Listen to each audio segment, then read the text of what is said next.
Dans Ésaïe 39, nous lisons que lorsque la nouvelle de la maladie d'Ézéchias et de sa guérison parvint à la cour de Babylone, des messagers furent envoyés avec des lettres et un présent pour Ézéchias. Ézéchias avait été destinataire de la grâce de Dieu, mais il fut incapable de passer le test de la grâce. La parole de Dieu déclare: Ézéchias en eut de la joie, et il montra aux envoyés le lieu où étaient ces choses de prix, l'argent et l'or, les aromates et l'huile précieuse, tout son arsenal, et tout ce qui se trouvait dans ses trésors.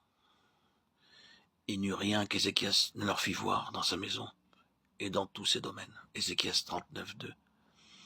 Ézéchias n'a pas résisté à la tentation de tout dévoiler. Il venait tout juste d'être merveilleusement guéri de sa maladie. Et sans nul doute se sentait très mis en valeur en pensant que bien peu de personnes dans le monde avaient eu une expérience semblable à la sienne. À qui Dieu avait-il accordé un signe semblable à celui d'Ézéchias attestant sa prochaine guérison? Le soleil avait reculé de 10 degrés. Dans son euphorie, Ézéchias avait exposé tous ses trésors aux envoyés de Babylone. Ils ont vu tout ce qu'il possédait. À cause de tout cela, Ésaïe lui déclara: Voici, les temps viendront où l'on emportera à Babylone tout ce qui est dans ta maison et ce que tes pères ont amassé jusqu'à ce jour. Il n'en restera rien, dit l'Éternel. Ésaïe 39, 6. Nos pertes spirituelles seront proportionnelles à ce que nous aurons dévoilé. C'est quelque chose de très solennel, et nous ferions bien d'y prêter attention. Il est regrettable que de nombreux croyants ne puissent pas s'empêcher de dévoiler leur expérience.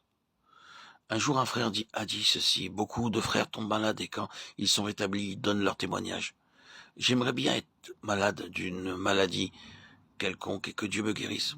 Ainsi, je pourrais dire quelque chose à la prochaine réunion de témoignage. Quelle était donc la motivation de ce frère? Pouvoir donner son témoignage. Il désirait faire une expérience afin de pouvoir en parler. Cette façon superficielle de se conduire cause de sérieuses pertes chez les enfants de Dieu. Elle leur enlève toute réelle possibilité de faire des progrès spirituels.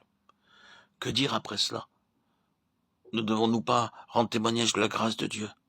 Paul l'a fait à de nombreux enfants de Dieu, de génération en génération l'ont fait aussi. Mais rendre témoignage est une chose. Se complaire en exposant ses propres expériences en est une autre. Quel est notre objectif dans le témoignage?